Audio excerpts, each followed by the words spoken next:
இரத்த கொதிப்பு சங்கிகளுக்கு மத அரிப்பு. இரத்த கொதிப்பு சங்கிகளுக்கு மத அரிப்பு. திருப்பரங்குன்றம் முறைய செம்மக்கடுப்பு. தமிழ்நாடு குனியை வச்சு சொருகு நெருப்பு. சங்கிய பூடி அவனை சங்குலமிது. கலவரம் பண்ற சங்கிய பூடி அவனை சங்குலமிது. மைண்டு வயசில் தான் பாடிட்டு இருந்தேன். எதுவும் வெளியில் கேட்கல, எதுவும் கேட்டிருக்காது. நான் அதுவும் சத்தமாலாம் ஒன்றும் பாடலையே, யாருக்கு எதுவும் கேட்டிருக்காது. அது இந்த பாட்டு நேற்றையிலேருந்து எவனோ ஒருத்தன் பாடிக்கிட்டே இருந்தான். அது பாருங்க டப்புன்னு நம்ம மண்டையில் ஒட்டிக்கிச்சு, ஓட மாட்டேங்குது வெளியில். அதை விடுங்க, இந்த திருப்பரங்குன்றம் முருக அந்த பிரச்சனை இருக்குல்ல, அந்த பிரச்சனையில் எப்படி ப்ரொஜெக்ட் பண்ணுறாங்க அப்படின்னா, மதுரை மக்கள் மனம் கொதிக்குது, திருப்பரங்குன்றம் மக்களோட மனசு வெடிக்குது அப்படின்னு இவங்க நடிச்சுக்கிட்டு திரியிறாங்க. இந்த பக்கத்து வீட்டுக்காரன் வெத்தலைக்கு சுண்ணாம்பு பத்தலன்னு சொல்லி கடைக்காரன் போய் வாங்கிட்டு வருவாங்கல்ல, அதே கணக்கு தான். இவங்க என்ன ஃபீல் பண்ணுறாங்கன்றது இவங்க பேசவே மாட்டாங்க. பூரா மக்களோட மனசாட்சியாக தான் பேசுகிறாங்கன்னு வச்சுக்கங்களேன். எதுக்காக 144 போட்டாங்களோ தமிழ்நாடு கவர்மெண்ட்டு, ஆக்சுவலி அதை சொல்லி தான் செஞ்சுருப்பாங்க மதுரையில், 144 போட்டாங்களோ அது நடந்துருச்சு. எது நடக்கக்கூடாதுன்னு நினச்சாங்களோ அது நடந்துச்சு. பயந்த மாதிரியே ஆச்சு. நீதிமன்றம் நினைச்சுல்ல, போங்கப்பா, போராடுறது உங்கள் உரிமை, உங்கள் முழக்கத்தை ஊர் கேட்கணும்னு நினைக்கிறது அவங்களோட கடமை, உங்களை நாங்கள் வெளியில் விடுறது தான் எங்களுக்கு பெருமை அப்படின்னு சொல்லி வீதியில் விட்டு போராட்டம் பண்ண சொன்னாங்கல்ல, அவங்களுக்கு ஒரு ஆப்பை தூக்கி அடிச்சிருக்காப்புல ஐயா எச் ராஜா. ஐயா ஸ்டாலினுக்கு நேரடியாக ஒருத்தர் மிரட்டல் விட்டுருக்கார். என்னன்னு, நாங்கள் சொல்கிறபடி செய்யலை, தமிழ்நாட்டில் மத கலவரம் நடக்கும். அவராது பரவாயில்ல, வெளியிலேருந்து தான் சொன்னாப்புல. ஐயா எச் ராஜா, ஏண்டா கலவரம் பண்ணாமல் இந்த எச் ராஜா இந்த இடத்த விட்டு போயிடுவேனா? அப்படி போனால் எனக்கு என்ன மரியாதை? இப்போ பார் எப்படி பண்ணுறேன் கலவரத்தைன்னு சொல்லி ஐயா வாயார சொன்ன வார்த்தைகள்.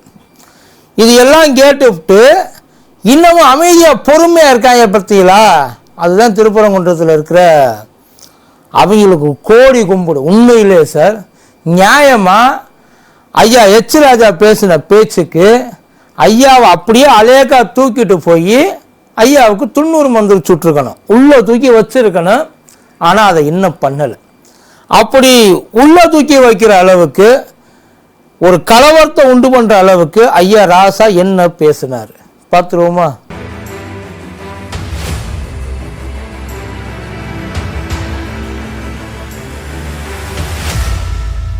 மதியம் நேரம் வணக்கம். இது மதியம் திருபார் டா கோத்தடை கோப்பி. ஐயா ஸ்டாலினை நம்ம முதலமைச்சரை ஒருத்தர் மிரட்டினார்னு சொன்ன இல்லைங்களா? அவர் வேற யாரும் இல்லை, நம்ம சுப்பிரமணிய சாமி ஐயா.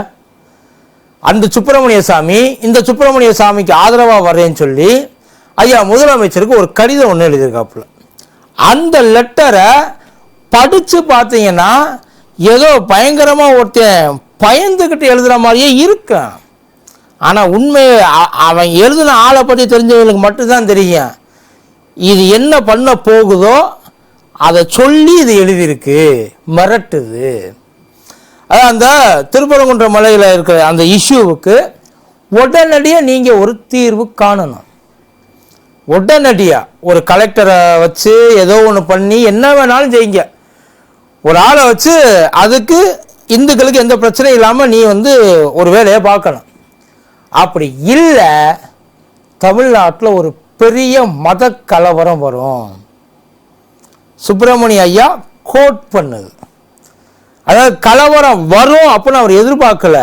கலவரம் வரும்டா, நான் தான் வருவேன், நான் தான் பண்ணுவேன் அப்படின்ற மாதிரியே தான் அந்த அர்த்தம்.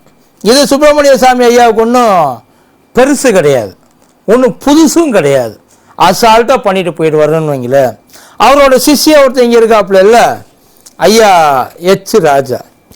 எச் ராஜா ஐயா திருப்பரங்குன்றத்துக்கு காரைக்குடியிலேருந்து கார் ஏறி கிளம்பி போனாப்புல.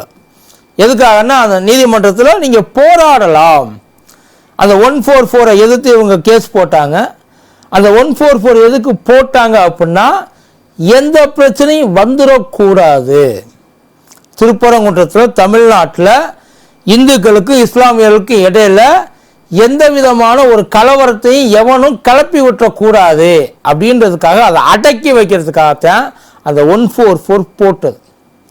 ஆனால் நீதிமன்றம் ஒரு சாதாரண குடிமகனோட ஒரு உரிமை, அவனோட முழக்கம் கேட்கலாம், அவனோட கருத்துக்களை வெளியில் சொல்லலாம், பப்ளிக்கு டிஸ்டர்பன்ஸ் இல்லாமல், அதை யாராலும் தடுக்க முடியாது, தனி மனித உரிமையை தடுக்க முடியாது அப்படின்னு சொல்லி அவங்கள அனுப்பி விட்டுருச்சு. குசியில் வந்தவங்க ஆரம்பத்துலேருந்து அவங்களோட அழகாக வந்து கொண்டு, அதாவது இதை திடீர்னு ஒரு இடத்துல கிளம்பி போயிட்டு ஒரு இஸ்லாமியர் ஆடு வெட்ட போகிறதுக்காகவும் அதை தடுக்கிறதுக்காகவும் இது திடீர்னு நடந்ததை எல்லாம் நினச்சிக்கிட்டு இருக்காங்க. திருப்பரங்குன்றம் பாசகவுடைய டார்கெட் கிட்டத்தட்ட ஒரு 2 மாசமாவே கிரவுண்ட் ஒர்க் பண்ணிட்டு இருக்காங்கன்னு வைங்களேன். திருப்பரங்குன்றதுக்காகவே இதை என்ன செய்யணும், அதுவும் கரெக்டாக இந்த தைப்பூசம் நெருங்குற டைம்ல செய்யணுன்றது அவங்களோட டார்கெட். அதுக்கு ஏற்ற மாதிரி அவங்க மூவ் பண்ணிட்டு போயிட்டு இருக்காங்கன்னு வைங்க.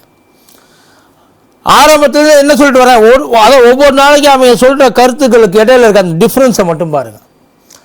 முதல்ல என்ன சொன்னாங்க, அசைவ உணவு மலை மேலே சாப்பிட்றத பற்றி எங்களுக்கு பிரச்சனை இல்லை, ஆனால் ஆடு கோழியெல்லாம் பலியிடக்கூடாது. இது அவங்களோட முதல் நாள் ஸ்டேட்மெண்ட். 2வது நாள் எப்படிங்க அசைவ உணவை அவங்க சாப்பிடலாம், திருப்பரங்குன்ற மலைன்றது முருகமலை, அந்த முருகமலையில் நீ எப்படி போய் அசைவ உணவை கொண்டு போய் சாப்பிடலாம் அப்படின்னாங்க. அடுத்த ஸ்டேட்மெண்ட் அங்கேயிருந்து ஜம்ப் பண்ணாங்க பாருங்க. எச் ராஜா அண்ணன் அந்த பரிணாம வளர்ச்சியும்பாங்கல்ல, கொஞ்சம் கொஞ்சமாக சிக்கந்தர் எதுக்குங்க அங்கே போனாப்புல, இது நான் மரியாதை சொல்கிறேன். ஐயா ஸ்டேட்மெண்ட்டில் சொல்லவா, சிக்கந்தருக்கு அங்கே என்ன வேலை, அவன் எதுக்கு அங்கே போனான், இது ஐயாவோட ஸ்டைல், ஐயா ஹெச் ராஜாவுடைய ஸ்டைல். அந்த தர்காவை ரீலோகேட் பண்ணு, எங்கே ஆரம்பித்து எங்கே கொண்டாந்து முடிச்சிருக்காங்க பாருங்க. முருகமலையை காப்பாற்றணும் அப்படின்றது அவங்களுடைய கோஷம். ஆனால் எதுக்கு அந்த வேஷம் போட்டாங்க தெரியுமா, சிக்கந்தர் தர்காவை காலி பண்ணுறதுக்கு. அதை இடித்து வேற எங்கேயாவது கொண்டு போய் வை. இதுதான் தமிழ்நாடு அரசு பயந்தது. இங்கே இருக்கிற அத்தனை பேர் திருப்பரங்குன்றத்தில் இருக்கிறாங்க இல்லை, மதுரையில் இருக்கிறாங்க இல்லை, தமிழ்நாட்டில் இருக்கிறாங்க இல்லை, நம்மளாம் அத்தனை பேரும் பயந்த ஒரே காரணம் இதுதான். இந்த மாதிரி ஏதாச்சும் ஒன்றை இவங்க செய்வாங்க, அதுக்கு எக்காரணத்தை முதற்கொண்டு இடம் கொடுத்துடக்கூடாது. ஒரு நாள் மலையை லாக்டவுன் பண்ணாங்கப்பா, மலை மேலே எவனும் ஏறாத, சாமியை போய் பார்க்காத. எதுக்கு லாக்டவுன் பண்ணாங்க தெரியுமா, இவங்க இந்த மாதிரி ஏதாச்சும் கிறுக்குத்தனமான வேலைகளை செய்யறதுக்கான வாய்ப்புகள் அதிகமாக இருக்கு. அதனால ஏன்னா அங்கே போய் மலை மேலே ஏறினதுக்கப்புறம் அவங்க அங்கேருந்து இங்கே போனதுக்கப்புறம் கீழேந்து ஒரு ஆள் போயிட்டுலாம் போக முடியாது. அதே மாதிரி வழிநடுக பாதுகாப்பு வைக்க முடியாது. இவங்களை உண்மையிலே முருகனை இவங்க கிட்டேருந்து காப்பாற்றுனது தமிழ்நாடு கவர்மெண்ட் தான். இப்போ முருகனை காப்பாற்றிருக்காங்க, திருப்பரங்குன்ற மலையை காப்பாற்றிருக்காங்க, மக்களை காப்பாற்றிருக்காங்க, மதுரை மக்களை காப்பாற்றிருக்காங்க, தமிழ்நாட்டு மக்களை காப்பாற்றிருக்காங்க. ஏன்னா ரொம்ப சென்சிட்டிவான விஷயங்களை அழகா வச்சு செஞ்சுட்டு போயிட்டு இருக்காங்க. இப்ப ஐயா எச் ராஜா ஐயா போராட்டத்தில் அவர் என்ன பேசினார் தெரியுமா, திருப்பரங்குன்றம் அயோத்தியா மாறிடக்கூடாது, ஒரு ஊபியா தமிழ்நாடு மாறிடக்கூடாது அப்படின்னு பயந்தாங்களா. டேய், அதுக்கான ஆரம்பமே இதுதான்டா. அயோத்தி எப்படி ஆச்சோ அதே மாதிரியே திருப்பரங்குன்றம் ஆகும். என்ன மொதல் அட்டம்ப்ட்ல ஆகிருமா, எவ்வளோ அட்டம்ப்ட் கழிச்சு அயோத்தியில் அப்படி ஒரு சம்பவம் நாங்கள் பண்ணோம், அதே மாதிரியே திருப்பரங்குன்றத்தில் பண்ணுவோம்னு சொல்லாமல் சொல்லியிருக்காப்புல. அவர் வாயாலே சொல்ல ஸ்டேட்மெண்ட் இது. பப்ளிக்கா உட்கார்ந்து பேசுனது கேட்டா இல்லைம்பாரு, அவர்கிட்ட போய் கேட்ட பாருங்க இல்லைம்பாரு. அவர் பேசுன வீடியோவை எடுத்துக்காமீங்க, இது நான் இல்லை வேற யாரும் என்னைய வச்சு பேசியிருக்காங்க, இது நான் பேசவே இல்லை. அவர் சொல்லக்கூடிய ஆள் தானே. அவர் ஒரு பேட்டியில் உட்கார்ந்து 5 நிமிஷத்துக்கு முன்னாடி சொன்ன வார்த்தையை 5 நிமிஷத்துக்கு அப்புறம் நான் சொல்லவே இல்லை, நீங்க ஏதாவது செஞ்சு அதை மாற்றி போட்டிருப்பீங்க, சொன்ன மனுஷன் தான் அவர். அதனால அவர்கிட்ட பேசி எந்த பிரயோஜனமும் இல்லை. அவர் அடுத்து என்ன சொல்றாரு, அந்த இடத்துலேருந்து இந்த திருப்பரங்குன்ற மலை முழுசும் முருகனுக்கும் இந்து மக்களுக்கு மட்டும்தான் சொந்தம். கோர்ட்டு தீர்ப்பு அவர் இந்த 1931 லண்டன்ல சொல்லியிருக்காங்க, அந்த தீர்ப்பை சொல்லிட்டு இருக்காப்புல. லண்டன் தீர்ப்பு படிச்ச மனுஷன் தானே, படிக்க தெரியுமா தெரியாதா, இல்லை ஊரை ஈர ஏமாத்தி திரிகிறீங்களா? அந்த தீர்ப்பை ஒழுங்காக எடுத்து படித்து பாருங்கள். எல்லாரும் படித்து விளக்கத்தை சொல்லிட்டாங்க. அதுலேருந்து சரி இப்போ வரைக்கும் நடக்கிற கேஸு வரைக்கும் தர்கா இருக்கிற இடம், அந்த மசூதி இருக்கிற இடம் முழுக்க முழுக்க அந்த மசூதி அந்த சைட்லேருந்து கீழே நெல்லித்தோப்புலேருந்து போகிறாங்க இல்லை, முழுக்க முழுக்க அது இஸ்லாமியர்களுக்கு சொந்தமானது. அதை தவிர்த்துட்டு இந்த பக்கம் இருக்கிற அத்தனையும் இந்துக்களுக்கு சொந்தமானது. இது லண்டன் தீர்ப்புலையே இருக்கு. இவங்க எதை கொண்டு வந்து இத்தனை வருஷம் கழிச்சு இதை கொண்டாந்து எப்படி மாற்ற முடியுமோ அந்த ஏன்னா அவ்வளவு தூரம் போய் பார்க்க போறான்ற ஒரு நினைப்பு. அந்த காலத்தில் நீங்க மட்டும்தான் படிச்சிருந்தீங்க, அதனால உங்களுக்கு மட்டும்தான் அறிவு அப்படின்னு நீங்க நம்பி இருந்தீங்க. ஆனா இன்னைக்கு எல்லாருமே படிச்சிருக்காங்க. உங்களை தாண்டி ஒரு இன்ஃபர்மேஷன் உண்மையா பொய்யா, நீங்க சொல்றது உண்மையா பொய்யான்றத ஒரு நிமிஷத்துல கண்டுபிடிச்சு போடுவாங்க. அந்த அளவுக்கு இன்னைக்கு எல்லாருமே அறிவோடு இருக்கிறாங்க. அதனால தான் நீங்கள் எங்ககிட்ட இவ்வளோ போராட வேண்டியதாக இருக்குது, உருண்டு பரல வேண்டியதாக இருக்குது. ஏதாச்சும் செய்யணும், உங்களுக்கு கை காலெல்லாம் துடிக்குது, செய்ய முடியாமல் பறக்குது, உங்களை நீங்களே பிராண்டிக்கிறீங்கல்ல. அதுக்கு காரணம் நீங்கள் சொல்கிறத எங்களால் அப்படியே ஏற்றுக்க முடியாது. சரியா தப்பான்னு பார்த்துட்டு அதுக்கப்புறம் தான் அதுக்கு ரியாக்டே பண்ண முடியும். இப்போ அடுத்து என்ன போயிட்டாப்புல, சிக்கந்தர் தர்காவை ரீலோகேட் பண்ணுட்டாப்புல. இந்த ரீலோகேட்ன்ற வார்த்தை எங்கேருந்து வந்துச்சு, எதுக்கு வந்துச்சு, ஏன் பண்ணணும்?